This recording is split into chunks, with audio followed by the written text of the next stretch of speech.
Welcome to Inside AI, a podcast from the EPFL AI Center. I'm your host, Marcel Salaté, professor and co-director of the EPFL AI Center.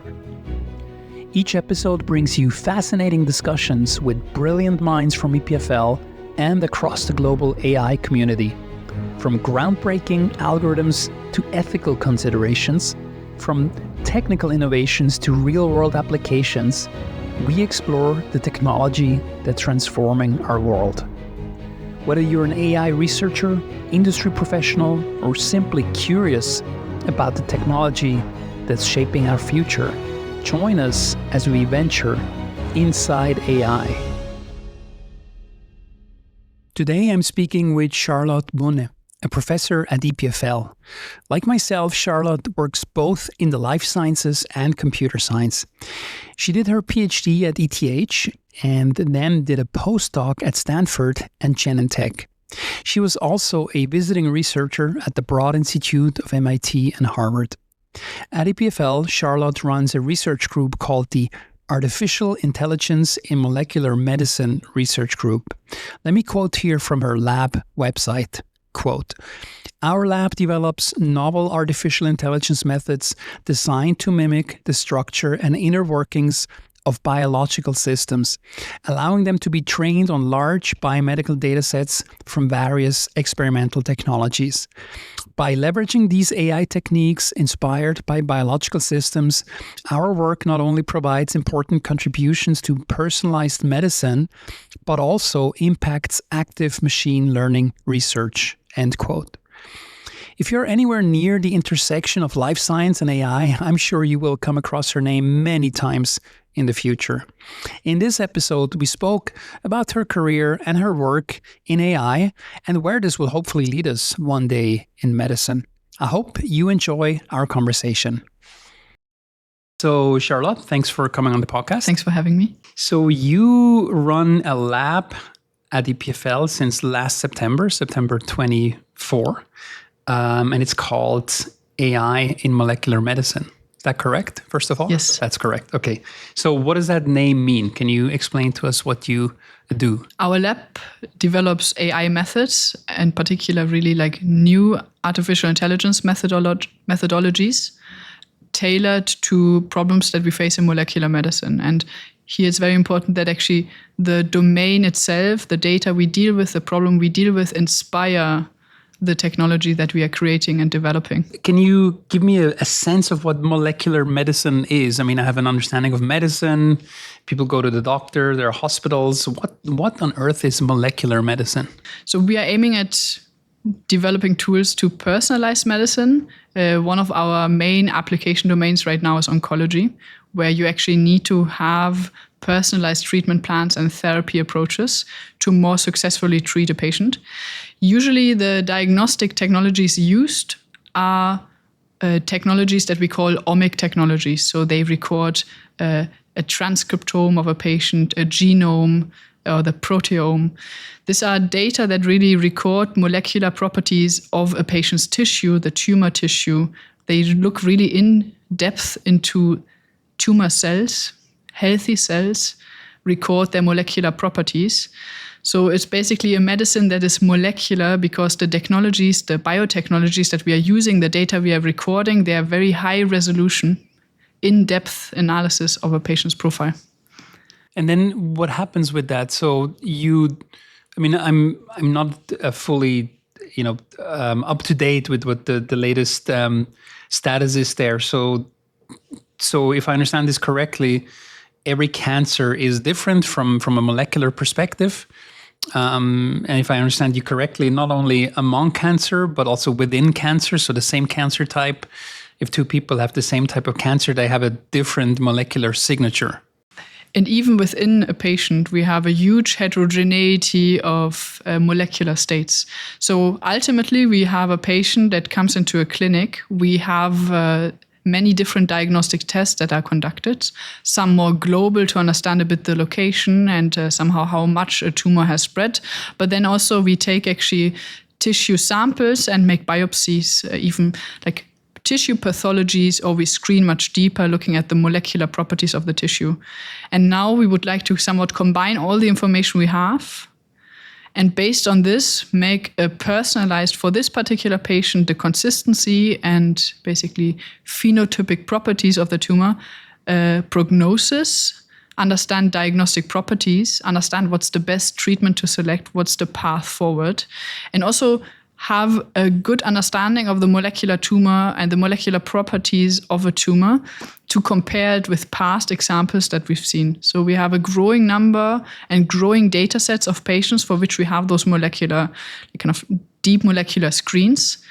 We would like to go back into our database and somehow pick out the examples of patients that are actually fairly similar, and then understand like what has been their therapy, like how well did they respond, are there any lessons learned? And that's often not very trivial. So if we look at certain technologies, they record thousands and thousands of features of thousands and thousands of cells. So it's not a human eye that can really look through the noise, it almost seems. So we need to have technologies that somewhat get a representation from which we can basically do lots of different type of predictions.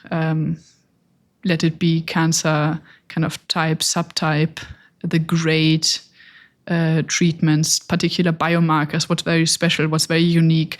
So it is not very easy to digest the data, in particular these unpaired technologies that basically unpaired like many different diagnostic tests. And we would like to actually have algorithms that are able to summarize, represent, and also compare across data types of different patients. And so from which angle are you then looking at this with AI? So you mentioned diagnostic, you mentioned treatment.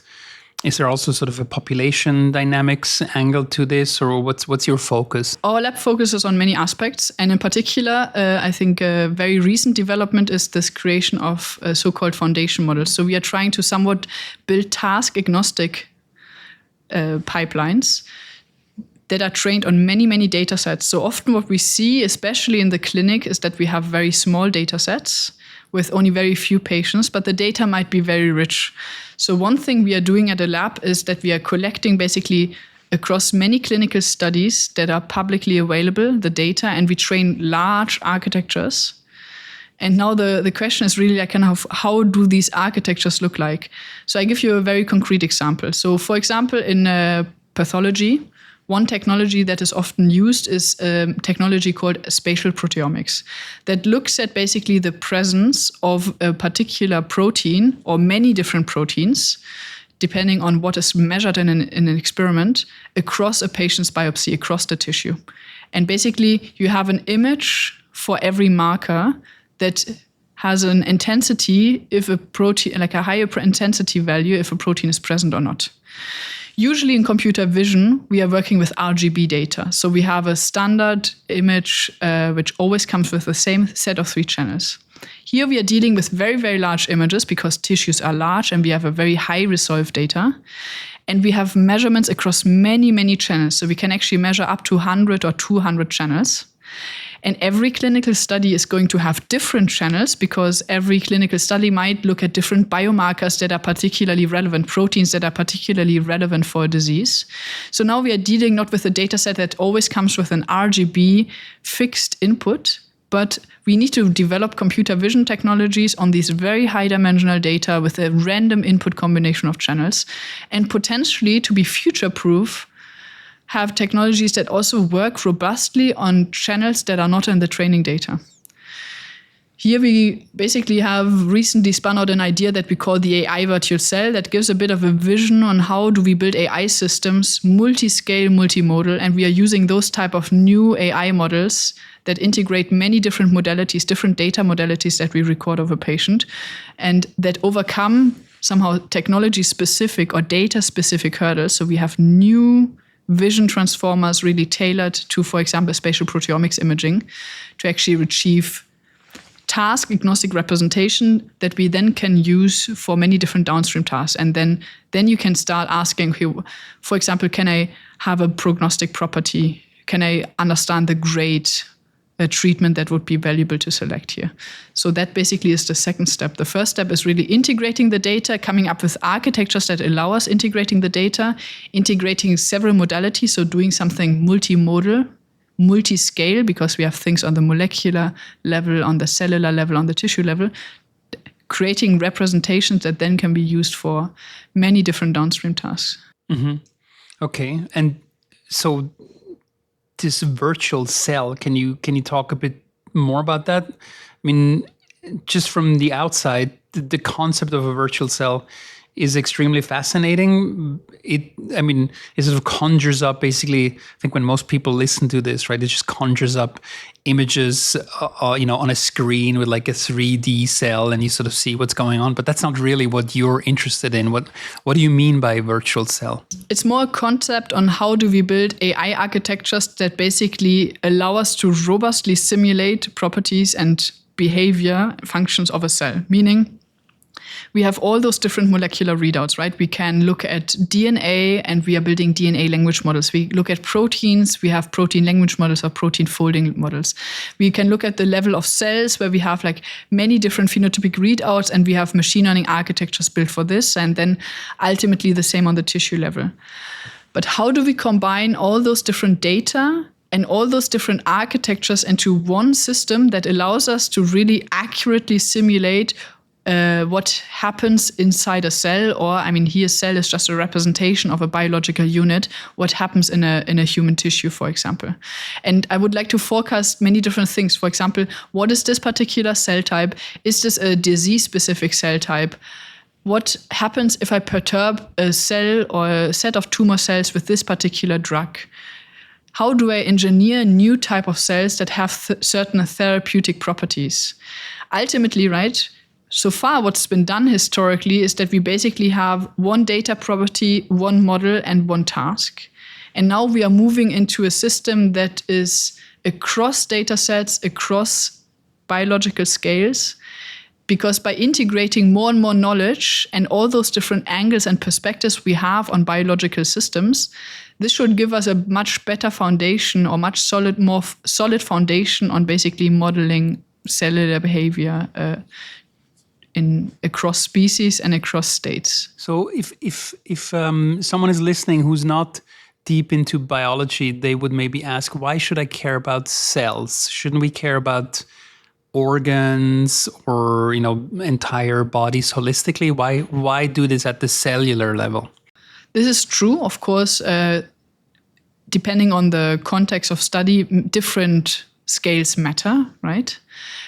But we have many diseases that are actually cell-based, and we have many problems and or therapeutic ideas on how to basically develop new therapeutic technologies that are actually cell-based. And I think arguably the cell is really like somehow the core smallest unit of all organisms, right? And it's a functioning unit that in aggregated, of course, within tissues and then within organs and then within entire organisms, basically builds those complex patterns and complex systems. So to give a couple of ideas, right? Cancer is cell-based, right? We have cells that basically overcome a regulation of a system that is usually keeping everything into place, right? Like, so you can't, as a cell, you can't just like infinitely divide, right? Cancer, we actually see exactly this. Cancer cells overcome all those control mechanisms that are usually set in place. On the other hand, right, more novel diagnostics we are looking at, they're actually cell-based therapies where we are able to, or where we are trying to boost the immune system of a patient to then actively again fight against those cancer cells. So both, right, the many diseases are cell-based, but more and more also therapeutics that we are developing are cell-based. So cells are one core unit. And of course, and ultimately, even within cancer, we need to look at this on the tissue level, depending on the disease. Of course, we need to move up scales. Many things also happen on a very macroscopic level. And an AI virtual cell gives actually the flexibility by integrating data across scales to move up and down a scale. And to understand, for example, if I have a mutation in this protein really like downstream, how does this type of kind of change, propagate upstream and vice versa. So those systems are like one of the advantage and the properties of being multi-scale is that we hope that we can also understand certain mechanisms, like genetic circuits, pathways that really like prime and determine cellular phenotypes, ultimately like organismal behavior, by building those systems multi-scale. Mm-hmm. You think it's helpful to think of this as sort of a next step of this evolution or revolution, right? I mean, first we had these sort of simple AI models that could do certain simple things with certain types of molecules or sequences. Then eventually we get to now with deep with AlphaFold and so on, we get to the next level where we can basically deal with entire proteins and really complex structures. And now you just go to the next level and you say, okay, now I want to build a kind of an AlphaFold. I mean, it's not of course exactly the same, but I kind of want to bring the power of this technology now to the next scale, which is not just the sort of molecular level, but truly the cellular level. And then maybe after that, we go to the next level where we can simulate an entire organ and then eventually an entire body. Does that make sense, you think, or is that misleading? I believe we always have been very interested in cells, but our ability of generating those data and single cell resolved data is maybe just less old. So I think we have now a decade of single cell technologies, RNA-seq, that really looks at the gene expression in individual cells. So this, like many of the relevant papers have been like 10, 15 years ago.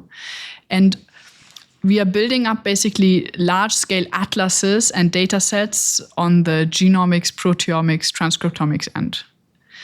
Something like this, like the protein data bank, is already much longer in place and has been basically fueling the development of systems like AlphaFold.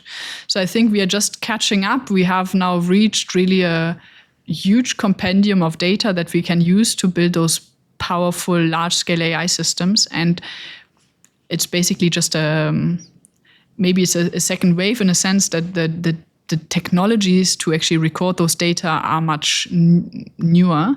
And our ability to even refine those systems, right? There's constantly new sequencing, proteomic technologies have even a higher resolution. We are going now into the regime of 3D microscopy. So usually we look at a cell always on a 2D tissue, right? But everything is 3D. So our ability to do 3D pathology, for example, is something that is constantly in development. And those data sets, they need to build up because that's always going to be the foundation for training AI systems. Mm-hmm. Can you give some of our non-biological listeners a bit of an idea of the complexity? I think most people would probably know sort of the basics, right? Okay, the body is made of cells. Actually, how many cells, right? And then people have heard obviously of genes and the genome, and each cell has genes, and maybe some even know that genes create proteins, but that's probably where things end. Can you give people like sort of a 2-minute crash course in how this complexity looks like? I mean, we don't need concrete numbers, it's just like in terms of, I think many people, right, when they hear cell, they think about sort of extremely basic sort of maybe drawings, right? Or they were looking through a microscope at a plant leaf back in school, right? And they saw, okay, there are these structures, right? And those are the units. But I think a lot of people drastically underestimate, right, the complexity of a cell and its importance. What is probably most striking is that every cell in our body has basically the same set of genes, right? Like the same DNA. And still we see so many different phenotypes, like basically realizations of this set of instructions that leads to numerous different cell types, right? Like some are the obvious ones, right? Like a blood cell, a neuron. But then also within those, right, we have so many different subtypes. We've been basically transitioning from this idea of like somewhat discrete cell types into a more vision of continuous cell types. So there's really like a huge amount of different realization of this somehow set of instructions. And then if you want to understand, right, like something going wrong, to really trace back the mechanisms of something of this level of like DNA being transcribed into RNA, being translated into proteins like localizing around the cell in these like, I don't know, 10 to the power of 4 different cell types with even more subtypes on like kind of like now we need to understand like what has been going wrong that leads a healthy cell type into a disease cell type. And it's enormously complex. And even though we have now technologies that are allowing us to really subcellular take pictures of cells and their localizations of different proteins, the next question is still, how do we use this knowledge we have to basically build novel drugs, build new therapeutics, have a much more accurate description of a patient's state, and so on and so forth. So on the one hand, right, there's this immense complexity. There's our ability to also build incredibly high resolution data sets. And now the next is our building up understanding. And if you think, right, like we are creating drugs, usually these are small molecules that have bind to certain proteins that now might change, like binding to other proteins or inhibit, change the overall localization in like cells. Then you have all those different realizations of cells. How does this change a cell-cell communication within a tissue, right? Whatever factors it have upstream, where is it located, right? Like even within a tumor, right? So the composition of cells ultimately matters a lot. If the immune system has infiltrated the tumor, right, it's a very different situation than if the immune system is completely like outside and we have like basically something we call a cold tumor. So it's not only then the realization of these cellular phenotypes, but which cells come together, how is the tissue structured, that again determines how effective a certain drug is, right? So there's a complexity on not only the base unit, but also the kind of composition of those units that makes it so immensely complex. Yeah. No, that's amazing. I mean, it always boggles the mind, even if you know it. I mean, sometimes when you describe it like you just did. And I think one thing that's important to note, nothing is static, right? This is constantly in dynamic. And that's one of the angles that our research also focuses on. We are trying to basically build those dynamic models of cellular systems from static data, because all the data that we use, they usually destroy the cells. So I have a sample of a patient, and I'm trying to predict what is the effect of this drug. If I would treat those cells with a drug and then conduct a measurement of how they've changed, I will destroy them. So I can only take a picture either before or after a cell has been treated with a drug. So now I have basically 2 different sets of cells, one after, one before a drug treatment. And this entire dynamic process that I would be so curious in is something I cannot even measure. So we are dealing with a super complicated system that is constantly changing on huge, very, very different time scales, from femtoseconds to like minutes to months, right? So everything is constantly in dynamic, and we actually have very, very little time-resolved data. So often we need to infer what type of processes could have taken place from snapshot data. So that's an additional layer. So you have this complexity of those physical scales, and then at the same time, we have this entire temporal axis that matters so much as well. Mm-hmm. And it's maybe also worthwhile repeating that. I mean, you just mentioned it, right? So we have these drugs, right? Most drugs are relatively small molecules.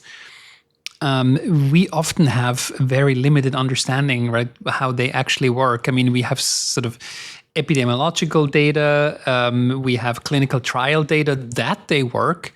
But if you ask anyone, tell me exactly what happens, right, at the cellular level and then downstream, we often come up actually blank, right? Even with drugs that have been on the market for decades. I'm still sometimes discovering papers that describe a new effect of aspirin or ibuprofen, or just really run-of-the-mill drugs. We're still discovering what they're doing, actually. And I mean, Machine learning has quite intensively actually looked at the task of understanding how a small molecule binds to a protein and with which type of affinity. But then what we don't have are all the off-target effects, right? So we are often designing a small molecule for a particular protein structure, but then we actually don't know what other effects it might have, right? So you test this against the entire proteome, and we have also data technologies to do this. But integrating again, now we need to actually integrate this with also then phenotypic data that we have on the cellular level. We have libraries of what a small molecule might bind to, then what is the realization of this on the cellular level? What we have very little is paired data. So basically data where we have, for the same type of experiments, we run an analysis of what small molecule potentially binds which part of the druggable proteome. Now matching this and mapping this to the next level is with basically the same set of drugs, etc., it is a data set that is super valuable. Mm-hmm. And then you can go up the hierarchy or the scales, basically. Yeah. So what's in the vision? So now if you succeed, if we succeed to, because I assume it's probably a huge team effort, internationally, what's like, let's say we get to the stage where we're like, wow, we have now this virtual cell, but we're pretty happy with it. So what can we do with it then? I assume that's one of the use cases. You basically can then simulate and say, what happens if I actually add this molecule over here? And then you would, in theory, in an ideal world, you would see all the effects that this would have in an average cell. The focus of my lab is even basically shorter than that. So what we are trying to build right now is, can we basically reconstruct a patient's digital twin? So any type of diagnostic data that is recorded, use this to basically create a virtual patient profile, and then use this to do diagnostic, prognostic predictions. Find biomarkers that are predictive to give a certain treatment, things like that. Mm-hmm. And then also this idea of building a minimum diagnostic test, right? Our healthcare system is under a huge, the costs are immense for those diagnostic tests, especially those that are high resolution and labor intensive.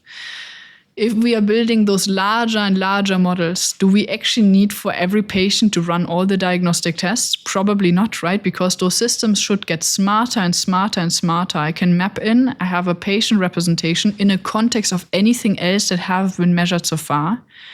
And those systems should then tell us, when do we need to have an additional diagnostic test, right? When should I go beyond an basically histopathology to a more molecular readout of a spatial proteomics or spatial transcriptomics experiment?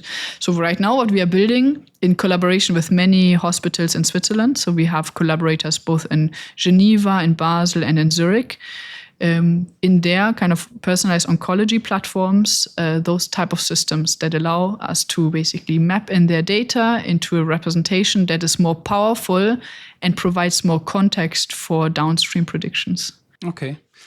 But that's obviously great if you can do that. But do you nevertheless think that the logical next step eventually will be to predict what the downstream effects are of just a new molecule that anyone comes up with? Then you could basically, like those systems, right? Like in the hypothetical setting that we have them as complete as possible, would allow us to also basically then screen a new drug, right, in silico. That's a bit one of the vision, that we can use those systems that are like this AI virtual cell that is multi-scale.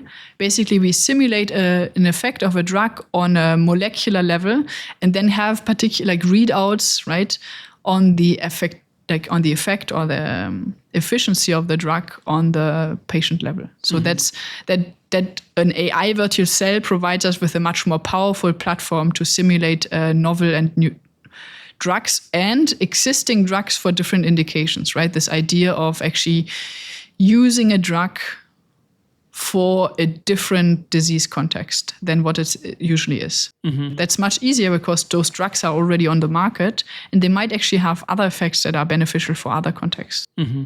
Yep. Okay, and so is that there's always this discussion about when we think about drug development and AI, that on the one hand, okay, we increasingly have this technology that allows us to design molecules, and it seems like if that type of research is successful, which I guess is a question of time, you can then even go to the to the prediction of what happens, potentially even at the body level, not just at the cell level, organ level, body level. What do you think the major benefit of that is? I mean, can we then sort of completely do away with clinical trials and just simulate everything in a simulation if we're certain that the outcome should be so and so, that could in principle be a strong enough signal to approve a drug? Is that possible? No, but it will never get rid of clinical trials. They are super important, but it should increase the success rate of a drug, right? So right now, you have those X steps of drug development, and basically many candidates, they fail in one of those. They never even make it into a clinical trial. So, and then in a clinical trial, they fail. So ideally, we just increase our outcomes, like basically the success rates of those small molecule drugs or cell-based therapies or whatever you are looking at in a clinical trial. And they should also help us to even assemble clinical trials. Like, what are patients that are good candidates for this, like to test, right? Like, so even basically assembling or kind of creating those clinical trials is something that should benefit from these AI virtual cell models, or like models that are basically allow us to understand, like, what a particular molecular profile means as an inclusion criterion into a clinical trial. Okay, so if I understand you correctly, you say, well, we cannot do away with clinical trials because we ultimately need to get to that stage where we test things and see actually what does happen despite all our best efforts of predicting. But if we are good at predicting, then in principle, the success rate should just slowly inch its way up towards, at some point, obviously to a maximum of 100%, even if that may never be possible. But it is so low now that's what makes this whole thing so expensive, because you have to pay for all of these failed attempts at designing drugs. And you might have just a fewer number of candidates, right, that go through those different steps. Yep. Okay. Good. So you mentioned digital twin. Can you explain what that is? I mean, what is meant by that term? What's that useful for? It's basically a virtual representation of the data that we acquire of a patient. For example, if I conduct a blood test, or if we take a tissue sample and we have molecular readouts, the question is, can I represent those diagnostic data potentially and create a profile that is embedded in a system that has been trained and seen already many other patients. So now I can study those molecular readouts in the context of all the previously conducted measurements. So I can compare basically virtually, right, all the other patients that I have created and I have seen in the past that are recorded and part of the database. And that allows to very quickly kind of find patients that are similar or should improve the overall diagnostics, because it's matched against, like, we might have only like one diagnostic property or like one diagnostic test conducted, but we can match this with a patient for which we have actually many more of the diagnostic tests, right? And so if you're thinking of a system that's been trained on all those different modalities, it could potentially complement, what is missing and what's lacking. And then we have now a digital representation or a virtual representation also should tell us, on how certain we are now about certain decisions, what additional diagnostic tests should increase our confidence Basically, what's the best also like kind of treatment path, but also what's the best diagnostic path, like kind of what are the best diagnostic tools that we could use. So it's basically a representation that might be built from like all the kind of information that we can acquire about a state of a disease of a patient. Mm-hmm. And then also, long term, if those patients they return, right? Because the for example, the cancer comes back, returns, right? So then we have all this information somewhat like stored, and we have also past patients for which we had a similar somehow recurrence of the tumor. We can compare it very easily. So it just gives us a way of representing somewhat like compactly data that are otherwise super hard to analyze, and also data sets where we have basically many like missing values in a sense, because for every patient we might have a different combination of diagnostics that have been conducted and so on and so forth. Different diagnostic path, different clinical labels and so on and so forth. It's one representation that's somewhat robust against this, and we can basically operate on it. Easier comparison and easier analysis. And where do you think, so this, you mentioned a few, we discussed a few application fields of that, right? So one is, again, going back to the very beginning, is so diagnostics, because you better understand exactly what has happened in a patient and what should happen next. That, of course, is also when the patient is already has a problem. You mentioned drug design, which is somewhat separate from that.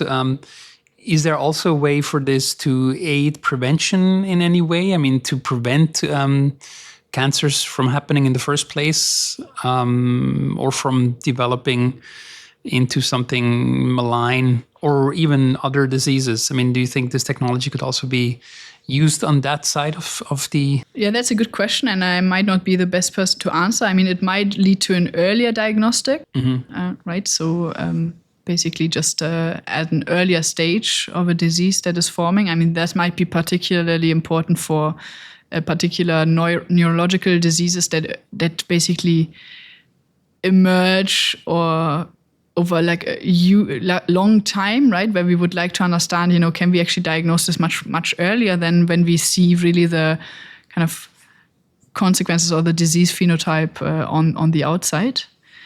But those systems are not only, of course, serving a kind of diagnostic purposes or like the drug development. They also should ideally provide us with a better understanding of the underlying biology and the underlying disease mechanisms. So, as I said, right, we are trying to build those systems basically bottom up, right, like connecting data that we can acquire on the molecular level with the cellular level, tissue level, and I mean, we shouldn't stop there. Now, if I start perturbing system downstream and I can observe the effect of it upstream, and I do a couple of those analyses, does it help me to understand, like how certain factors are interacting?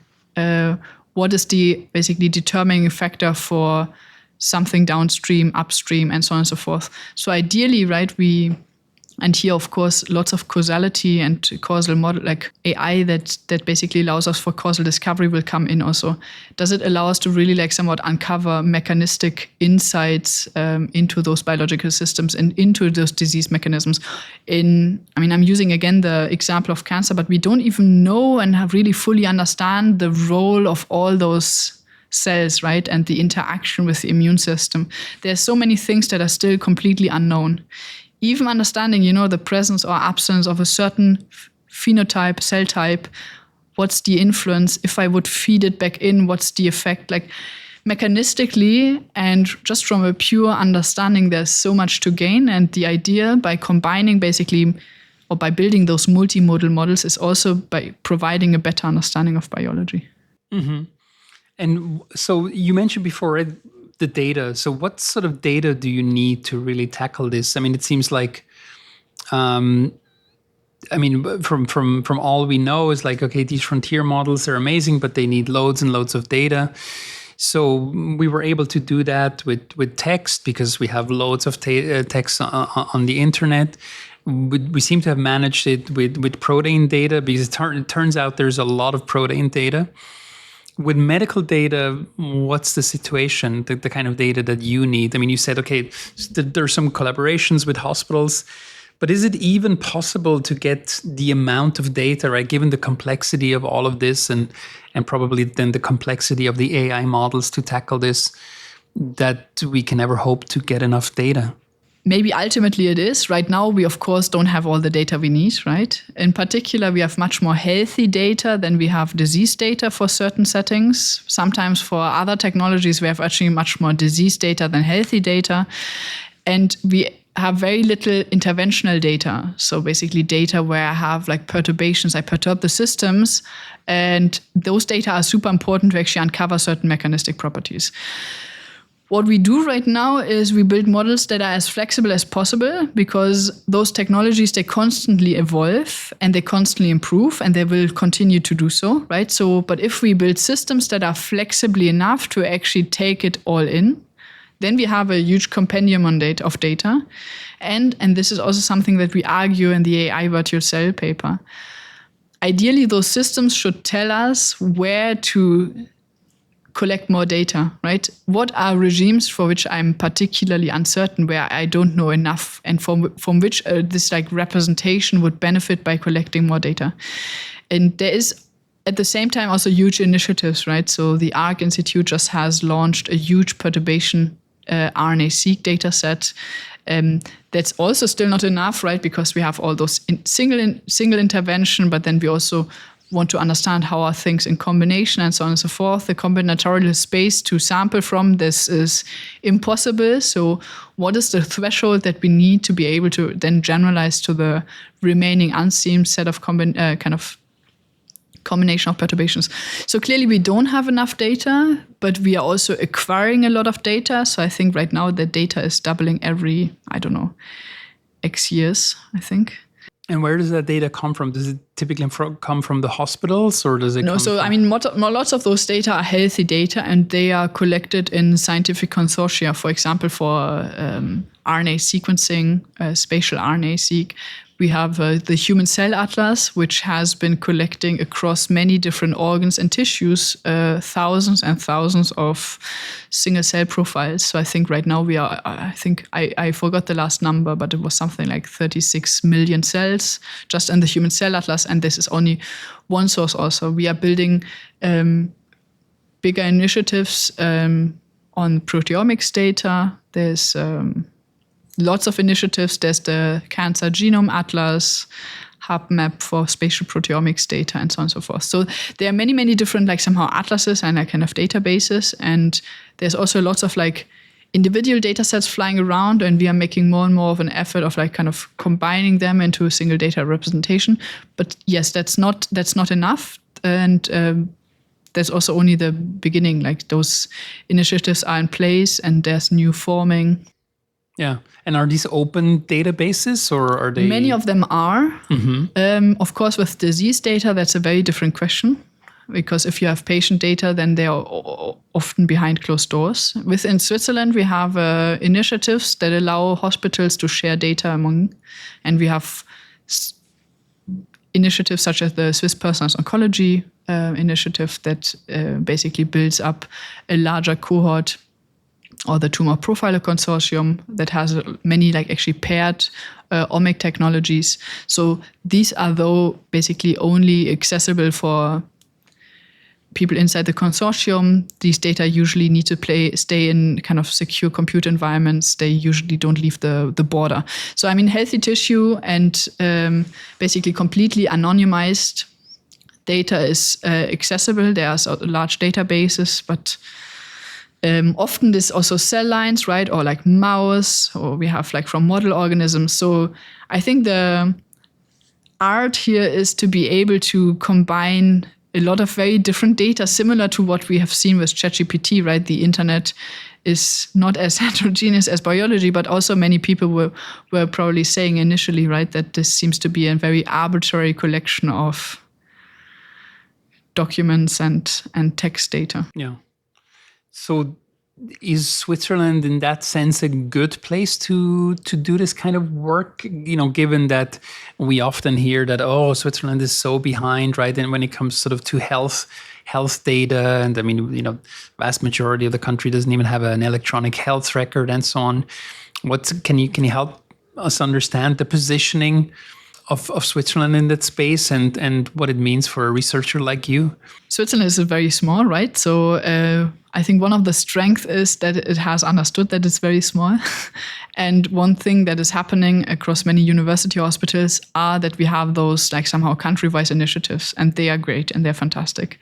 And we also have legal and kind of data frameworks in place, more or less, that allow us to actually do this collectively as a country. So that's, I think, really fantastic. And this also is very interesting, right? To be able to understand how can I do this across different platforms, across different systems, across different hospitals, across different languages. So I think we are actually a very good example of like what a system should be achieving. I mean, of course, if you match the data that we generate here in Switzerland with a single hospital in New York, probably they produce more data, but I mean, we can do a lot, and it's not only the scale of data, but also the diversity. Like, again, using an example in oncology, like all the different indications, right? Cancer types, like are they represented? Like different, people from different origins and so on and so forth. And we need to collect larger and larger studies. And I mean, what of course is unmatched, what we have in Switzerland is our supercomputer, right? And these data sets are really, really large. These images are really, really large. Training systems on multimodal biological data, you need a lot of compute, and it's really, really expensive. And the ability to do this basically right now with CSCS is something that gives us a unique opportunity in Switzerland. So CSCS, for people who don't know. So basically Switzerland's supercomputer, or Swiss AI in Lugano, that allows now my lab to, on a more or less daily level, run things on many, many GPUs at the same time. And so this is the only way of actually training those foundation models right now. And I have been at MIT, I've been at Stanford, I've been in Genentech. I mean, there's really not so many places that have the same compute power that my lab right now has, even though we just started. Yeah. Oh, that's good.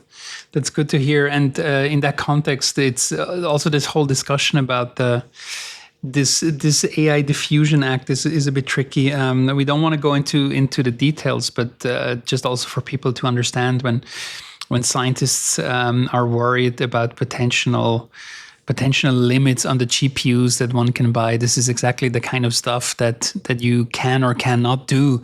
Just based on that simple question, do you have the machines or do you not have the machines? And I think that's a bit underappreciated out there. So worthwhile probably stretching that point. Okay, good. So maybe opening the scope a little bit. I mean, you have your lab, you're doing this kind of work, but I'm sure you think about the broader implications of AI and medicine in general. I mean, what sort of applications of AI in medicine do you look at that you're excited about, outside of the things you do? So you do the things that you described on the molecular level. Are there other things that you see that you find super exciting in terms of AI in medicine? I'm very fascinated by this idea of a lab in the loop, right? So that we currently always deal it with the availability of data or like kind of technologies, measurements of data. And now ultimately we design an AI algorithm for it. And we've basically done the step that those systems, those AI architectures are tailored to the data that we face, right? Like the success of computer vision, of large language models has been mainly due to the fact, in my opinion, that we not only have a lot of data, but also architectures that are tailored to the data types. And we are catching up in biology or in medicine. But I'm very fascinated by this idea of not even making and distinguishing again between an in silico and an in vitro and vivo experiment. Basically, everything just happens simultaneously. So I run an experiment, right? The next experiment might be just in silico, but then I need again a data point that is in vitro and so on and so forth. So this really like closed loop, lab in the loop, or even AI in the loop, right? It kind of functions both ways, is something that I'm super excited about. In my opinion, like no measurement should be taken that is not like somehow a decision that we need this because of the underlying somehow AI system, and vice versa, right? Like no computation that is somewhat not unaffected by everything that has been measured so far. And then we basically continuously move and we run in vitro, in vivo, and in silico simultaneously. So that's an interesting point. That usually the discussions are always about no AI should ever, make a decision unless there's a human in the loop. Now it's slightly different, where one says it really, unless the AI says this is worth looking further into, it's actually potentially a very costly thing to do, right? If I understand you correctly. Yes, because so basically we should also like optimize and somehow steer what we are measuring, right? And then at the same time, what we are predicting should be based on like the past measurements, right? Yeah. So that's like where we are exploring or where we are generating a new hypothesis, then is ultimately then again tested in a lab, should be fueled by anything that has been measured so far. And then we kind of test in silico an hypothesis, then we need to have a decision of when to go back to the lab, like also because we might be uncertain here, and then we might have an experiment. And I mean, I think we are starting to create those type of lab in the loop systems. Genentech just had a nice somehow preprint on like antibody design. There's lots of examples of like kind of initial prototypes, like also like perturbations, which perturbations provide the most information or insights into a system. Where should I basically then screen for more interventional data? I think I mentioned this already earlier. Yeah. You can think of lots of those type of systems. We are building initial prototypes, but there's really like this completely closed system or simultaneous operation of basically a lab and AI is of course like still far in the future. And I think this also requires the technologies or like even the measurements devices to run basically at the same time, always predictive models. Yeah. I mean, that reminds me of even yet another step, right? If you go into the medical practice, day-to-day practice, I remember reading these papers recently where, I mean, the studies are always a bit the same, right? The setup, you have medical doctors and then you have AI, and then one group is like medical doctors with AI, right? And then you measure their performance along different sort of axes. And it increasingly, the results also very often are increasingly that AI alone is actually just also very good, right? And AI in humans are also very good, but the humans alone are often increasingly not competitive with the other two groups. And that sort of opens up the question at what point one would really let a human make a medical decision without consulting the AI. I mean, this may sound very alien to a lot of people because they think of it the other way around. It's like, I always want to have a human in the loop. But also just reflecting on what you said, I mean, if you think about the just massive complexity, right, that is the human body with its trillions and trillions of cells and each cell, this massive complexity, like how can we possibly think of wanting to make a decision just ourselves without consulting this technology that is finally allowing us to get a handle on some of that complexity? I mean, we are clearly not there yet, right? Yeah. But I believe that it's basically, I think this will basically go hand in hand, right? Like we have clinicians, they basically operate really like kind of with tools that are like powered by AI. And like one of the big projects right now in Switzerland is this like creation of an AI-powered molecular tumor board, for example. Yeah. So yeah, and so for example, we are trying to build a couple of those prototypes, right? So we just have a preprint, basically a reinforcement learning system, somewhat inspired a bit by these RL systems that are sitting on LLMs, like we saw this in DeepSeek.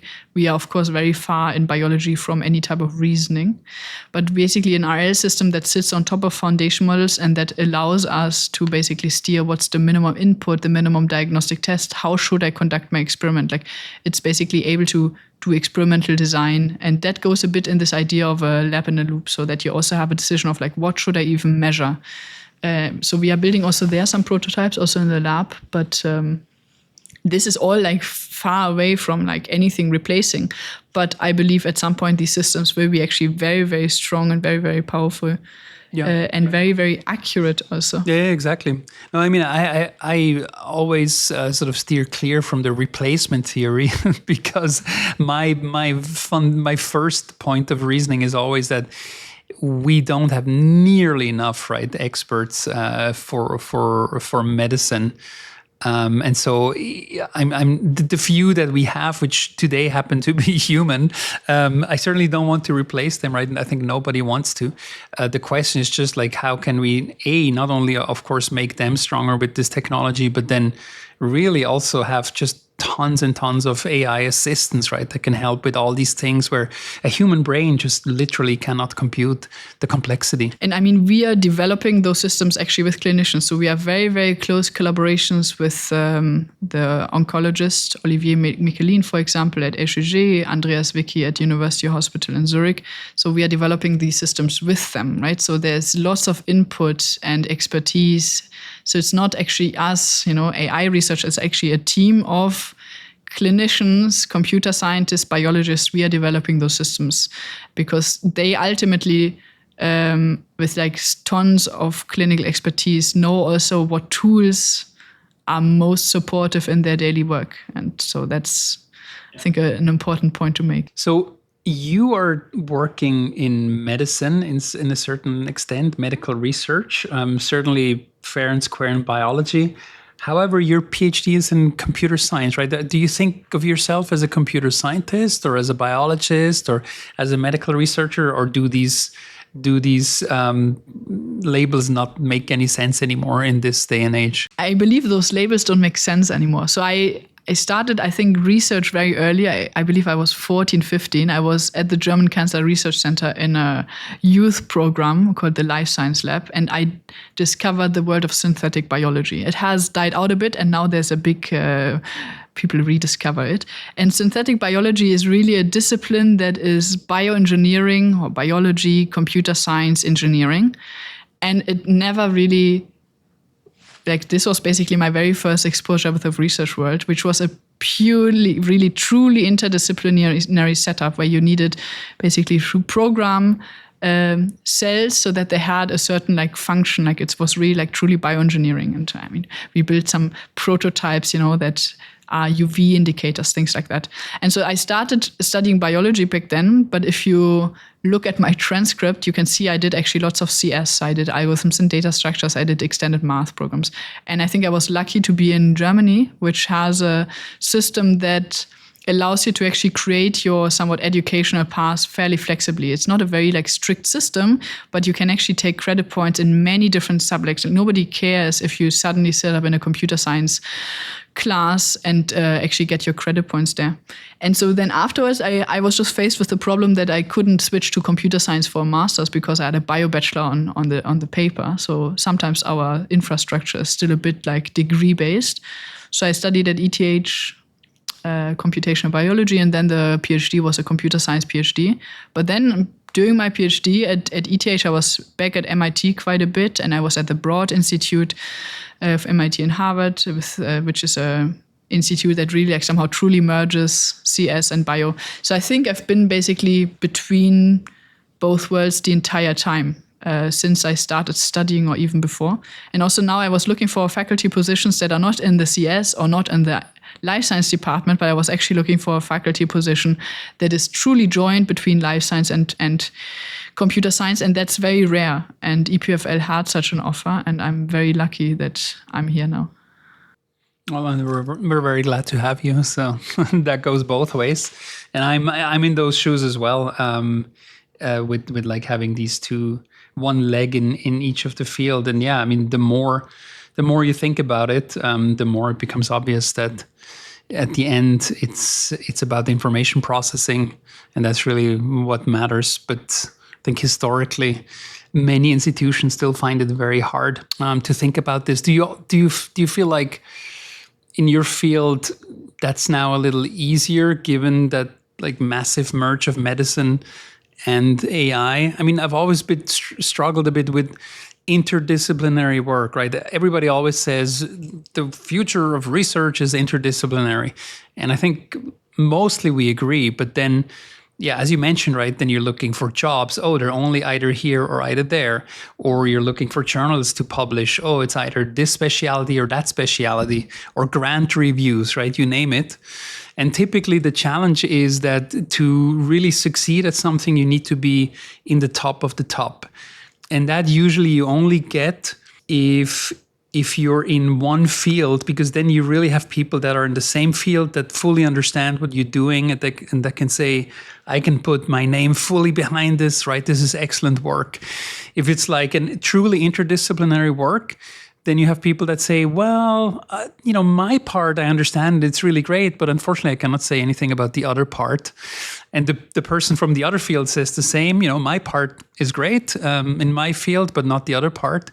And so you end up with a sort of cautiously okay kind of grade, and that just doesn't make the cut anymore. And that's why this interdisciplinary stuff is so hard to get funded, even though everybody always runs around and says, this is the future of research. Do you experience that at all, or is just the field of AI and medicine is just so hyperactive at the moment that people just say go, go, go?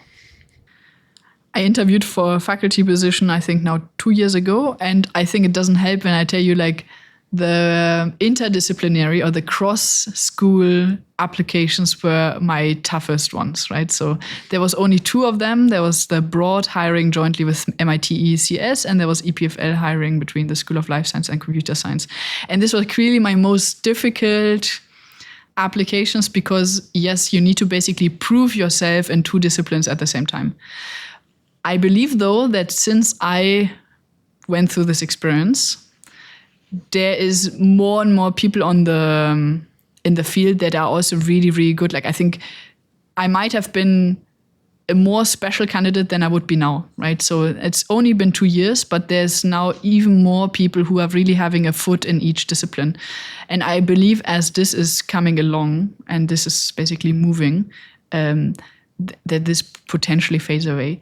Similarly, right, so I used to send my papers to either an AI conference, and then it would be more technical, or to a Nature Cell type journal, right, where you have more a biological audience. And the last paper I think that we sent, for example, was a new vision transformer, and we sent it to a journal. And it seems that I think from a work, it's truly in between, and the field and also the audience, like what we've seen already, like responses to the preprint was very, very excited. So even there, right, you see DeepMind is publishing in Nature all the time, like the ARC Institute, the DNA Foundation model, the ESM Foundation model, like the protein language model, they were all actually published in Science, Nature, and Co. So I think this is also fading, at least in our discipline. And I know of many other disciplines, for example, like kind of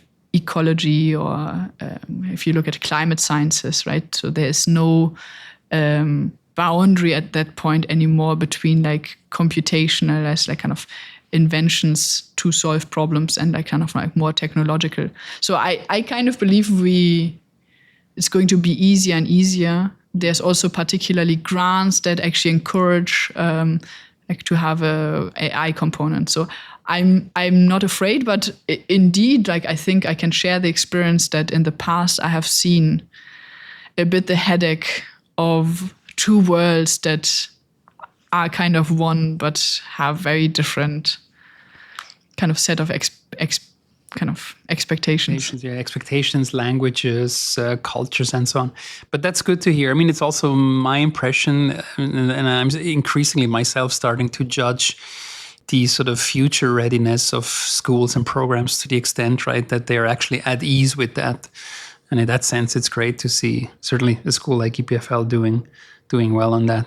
And you're like, and it's great that then to have people like you who are doing extremely well in this field, because that demonstrates that that is the future. And I mean, between the School of Computer Science and the School of Life Sciences, we are already several faculty now, right, that are shared. So that I joined already into a cohort that set already some, well, that kind of. Yeah. Good. Well, thanks very much for coming. I don't want to keep you too long.